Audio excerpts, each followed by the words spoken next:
tardes a todos, Dios les bendiga. Esta palabra quiero compartírselas a la iglesia de Uspallata, si bien la va a ver todo el mundo, pero específicamente para ustedes. Y una de las escrituras que me gusta, es una palabra que me apasiona dentro de tantas, ¿no? Pero hay una que me vuela la cabeza y es la escritura de 1 Juan, capítulo 4, versículo 10. Dice: en esto consiste el amor, no en que nosotros hayamos amado a Dios, sino que Él nos amó, dice, amó a nosotros y envió a su Hijo en propiciación de nuestros pecados. Y una cosa interesante es que hay una gran batalla en la mente del hombre. De hecho, tú que me estás escuchando ahora, lo más probable es que tu cabeza, tu corazón esté con una batalla, y de hecho quiero pedirle al Espíritu Santo que pueda centrar tu mente en este momento para que los pájaros se asienten, para que nuestros pensamientos puedan ser llevados a lo que el Espíritu Santo quiere hablarnos en este día. Espíritu Santo, yo quiero pedirte en este día por la vida de mis hermanos, los que están allí del otro lado, para que tú puedas, Señor, aunar el pensamiento y aún en medio de estas batallas que cada uno está librando, de salud, de enfermedad, de trabajo, de necesidades y aún de decisiones personales. Quiero pedirte, Señor, que en esta hora tú puedas llenar con tu Espíritu Santo a cada uno de los que están allí, dentro de sus camas, de su habitación, de sus enfermedades, de sus vidas, Señor, te lo ruego. En el nombre de Jesús, acompáñanos, Espíritu Santo, a este momento, esta palabra, Señor. Sé tú guiando y hablando. Amén. Hay una escritura, como conté aquí, acabo de leer, la 1 Juan 4:10, dice que en esto consiste el amor, no en que tú hayas hecho un montón de esfuerzo o tú hagas un montón de cosas. En realidad, nosotros amamos a alguien que nos amó primero. Hay una historia de la Segunda Guerra Mundial que inspiró y hay hecho películas, que fue la batalla de Dunkerque, que se llama. Pero lo que nadie conoce o lo que se desconoce, en mi biblioteca tengo un libro de este autor, quien intervino espiritualmente en esa guerra y cambió el curso de una nación. ¿Qué quiero y cuál es el título de esta palabra? Jesús pelea tus batallas. Tú estás tal vez en este momento viviendo momentos de mucha dificultad, tal vez momentos de indecisión, tal vez momentos de prueba en los que no encuentras y no sabes para dónde, como dicen en criollo, disparar, no sabes para dónde salir. Lo cierto es que cuenta la historia que, y esto es real, Inglaterra estaba a punto de ser invadida allí por los alemanes, y todo esto iba a cambiar el rumbo de la historia. La cuestión que había en Gales, una ciudad pequeña, un pastor llamado Rhys Owen. En el libro suyo, El Intercesor, él cuenta esta historia, y si tú quieres buscarla en internet lo vas a encontrar. La cuestión que este pastor envió un mensaje al rey Jorge VI, quien decretó un tiempo de oración para toda la nación de, en ese momento, Inglaterra, que profesaban y no se habían alejado más allá de los límites del Evangelio. Comenzaron a orar y a clamar y a interceder para pedir que el Espíritu Santo tuviera misericordia y que detuviera al ejército alemán. Lo cierto que la historia cuenta que ese clamor nacional, que ese puñado de jóvenes que intervino en un mundo espiritual, provocó ¿cómo es que se llama esto? Una neblina, o en algunos lugares sucedió otra que fue una nieve que no permitió a los alemanes llegar hasta Moscú. Pero en este caso, todo eso quedó, ellos se quedaron invadidos por esta nube, por esta bruma, y las tropas aliadas lograron hacer que fuera evacuado y que hubiera un tiempo de refrigerio para la nación y fue el comienzo grande del final de parte de la Segunda Guerra Mundial, y luego terminó en que Alemania perdió. Lo cierto es que yo te estoy hablando de historias reales, pero a veces parecen tan alejadas de nosotros, de tu vida, de mi vida. Parecen alejadas de las circunstancias que tú vives en tu hogar, en tu casa, en tu matrimonio. Yo quiero decirte algo. Muchas veces nosotros no oramos porque no vemos efectivo y nos parece que lo que hacemos no llega ni al techo. El domingo pasado, mientras predicaba, compartí, y es parte de algo que estoy escribiendo, cuando una persona le preguntó a un líder espiritual por qué su oración no llegaba, ni siquiera pasaba el techo, y él le dijo: es porque hay pecado. Muchas veces no queremos orar porque no nos queremos exponer a la luz de Dios. No queremos que Dios muestre nuestras faltas. Pero quiero decirte algo, esto es tan necio, es a veces un pensamiento tan necio. ¿Por qué? Porque nos estamos perdiendo de la bendición de Dios, de la cobertura de Dios a tus hijos, tu casa. ¿Por qué? Porque insistimos en guardar y en esconder nuestro pecado.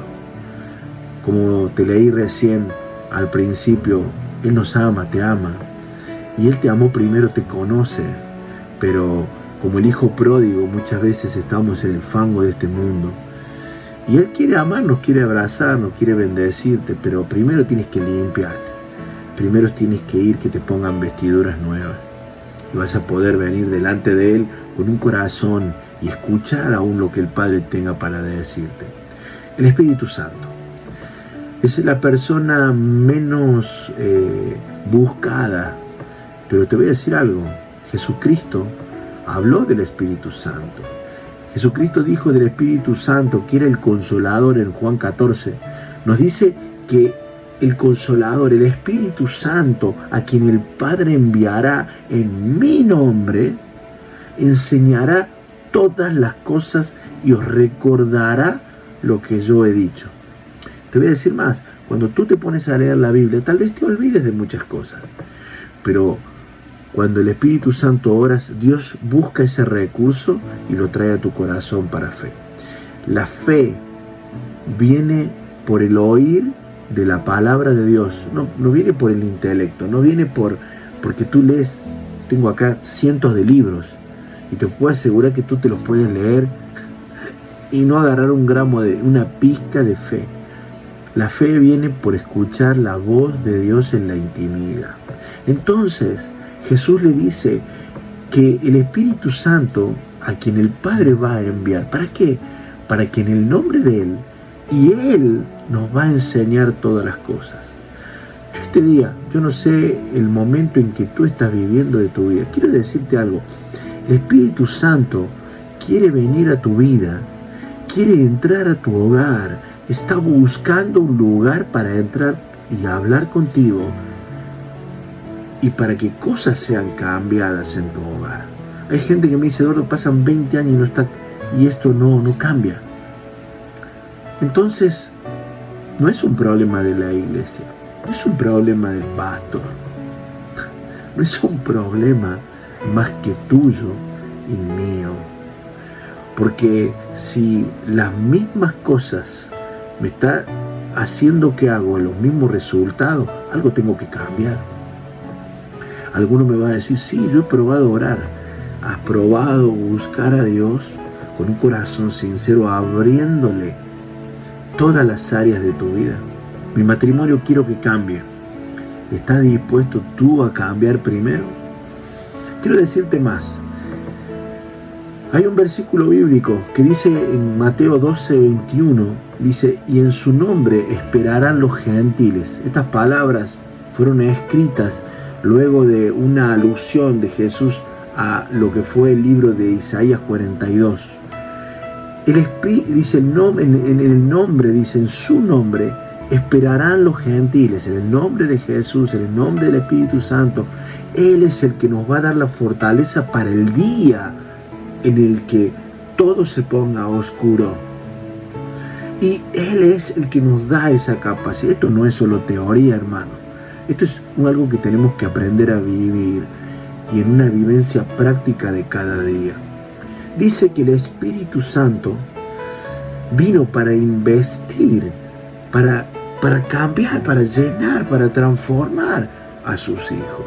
Dice, yo a la verdad, hablaba Juan el Bautista, Mateo 3:11, yo a la verdad, dijo, los bautizo con agua para arrepentimiento de sus pecados, pero viene uno detrás de mí, cuyo calzado no soy digno de llevar. Escuche esto, hablaba de Jesús. Dice que Él, dice, es más poderoso que yo. Y os bautizará en Espíritu Santo. ¿Para qué? ¿Para qué te va a bautizar en Espíritu Santo y fuego? Para que tú vivas una vida tal vez ordinaria, tal vez ese es el punto. Una vida como cualquier otra para tus deleites. ¿No te pusiste a pensar nunca que tal vez el Espíritu Santo no te es dado porque hay algo adentro tuyo, el cual quiere ser mal usado, mal encaminado, mal enfocado? ¿Para qué Dios te bendeciría? La primera pregunta. ¿Para qué Dios prosperaría tu vida? No hace falta que me respondas a mí, respóndetela a ti mismo y a Dios, a quien nadie puede mentir. ¿Para qué Dios, cuando Dios te dio, ¿qué hiciste con lo que Dios te dio? Qué pregunta, ¿no?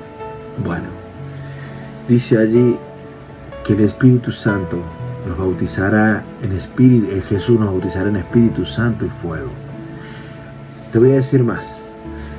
Cuando Jesús no había nacido, había una mujer llamada María, y eso se encuentra en el libro de Mateo, en el libro de Lucas, en el libro de Juan, que nos cuenta la historia.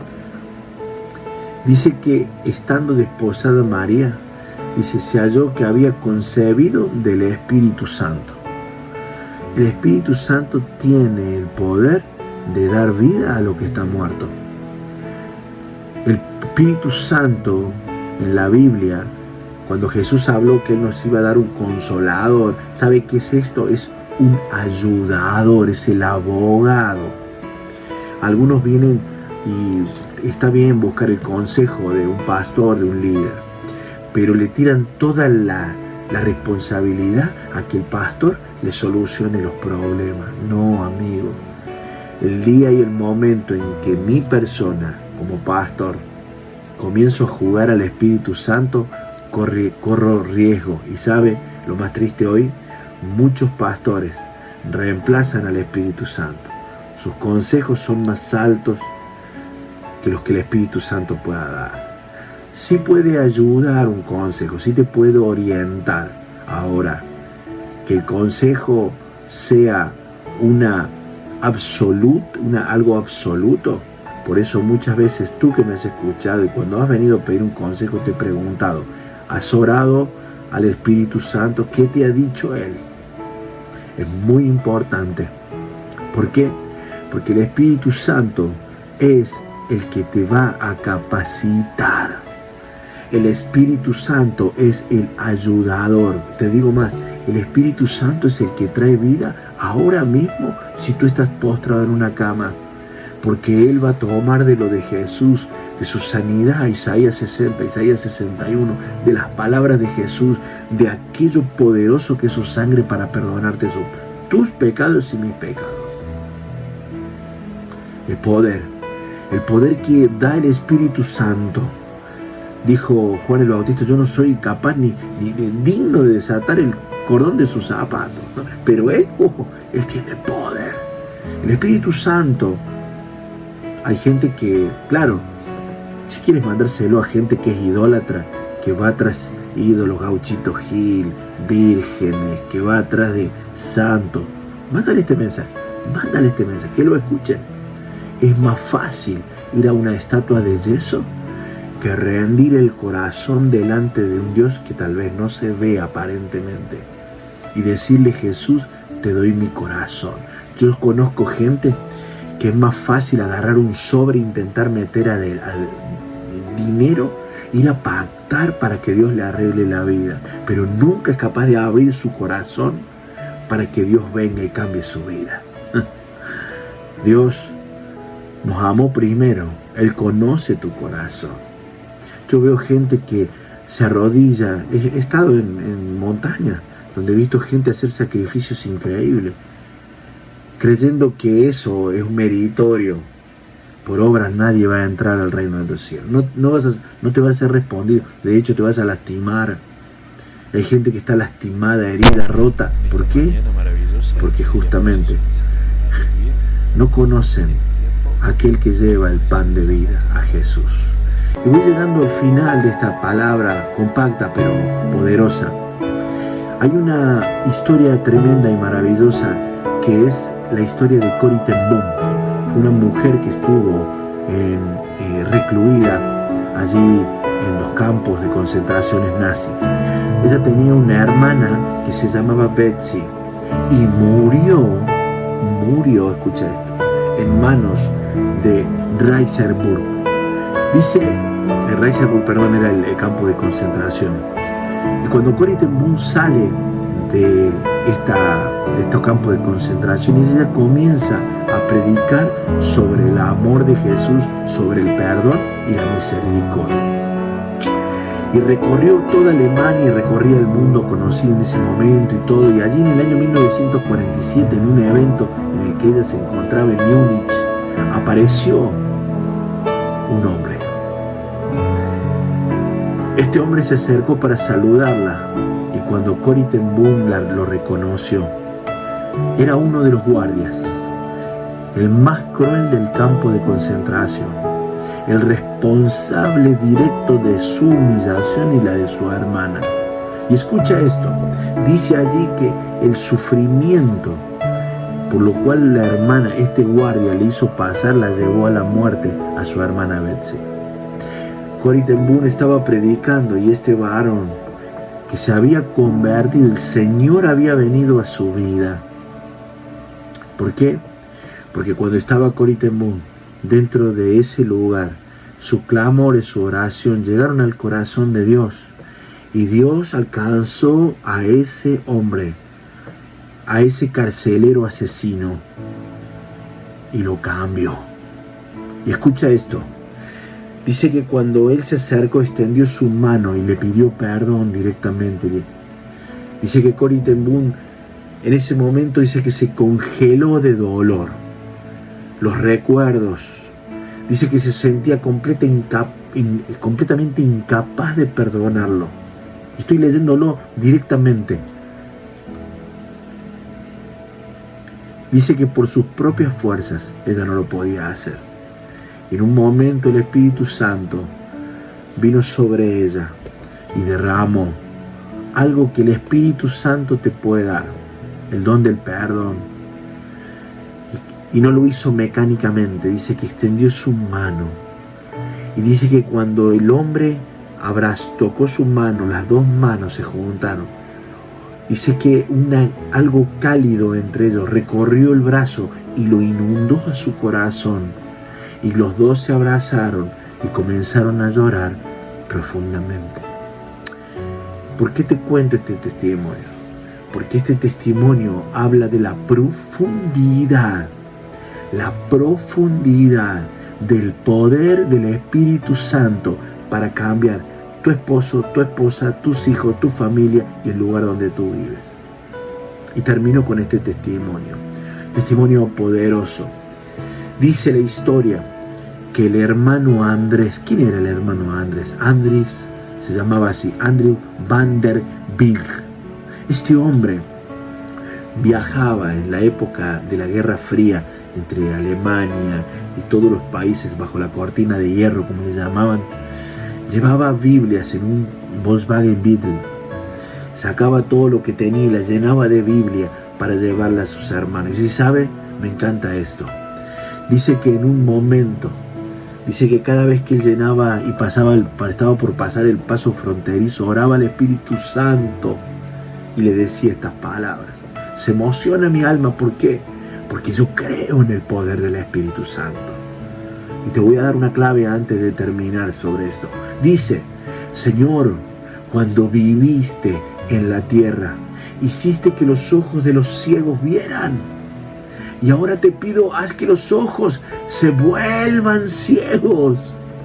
En múltiples ocasiones, dice, cuando los guardias fronterizos llegaban ahí, revisaban exhaustivamente el auto durante horas, pero no encontraban nada. Los ojos eran cegados. Este es un testimonio inverso. Al que veía, Dios lo cegó, y muchas veces al que es ciego, Dios le hace ver. El hermano Andrew, o el hermano Andrés, se hizo famoso porque confió en el Espíritu Santo, porque lo amó, lo abrazó.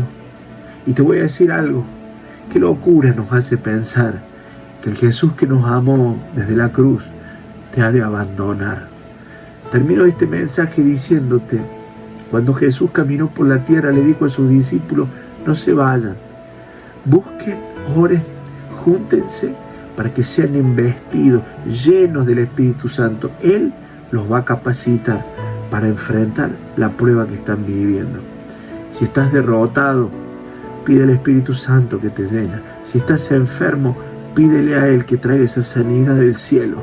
Si tu corazón está triste, pídele a Jesús que te levante esa tristeza. Si tu corazón está en medio de una oscuridad que no ves nada, pídele que te tome de la mano y que te lleve hasta la puerta segura. Se dice que Jonás literalmente murió en el pez, en el estómago del pez. Literalmente murió, porque los ácidos gástricos del animal lo mataron. Sin embargo, en esa muerte, allí tenía propósito en la vida. Y Dios quería ungirlo para que llevara esa buena nueva. Y cuando Jonás, aún en la muerte, se rindió delante de Dios, Dios le volvió la vida y cumplió su propósito. Por eso dice la Escritura que aunque estés muerto, vivirás. Porque sé que se refiere a algo espiritual, pero cuando cambian en tu vida, en tu casa, aquellas cosas espirituales cambiarán en lo natural. Invítale en esta hora al Espíritu Santo que entre. Te lo pido por favor, que venga, que te llene, que seas bautizado, que comiences a hablar en lengua, que te capacite y dale tu vida 100% al que ama tu alma. Que Dios te bendiga.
queridos amigos? ¿Cómo le va, queridos hermanos? Señor bendiga su vida. En esta mañana maravillosa, en este día precioso que el Señor nos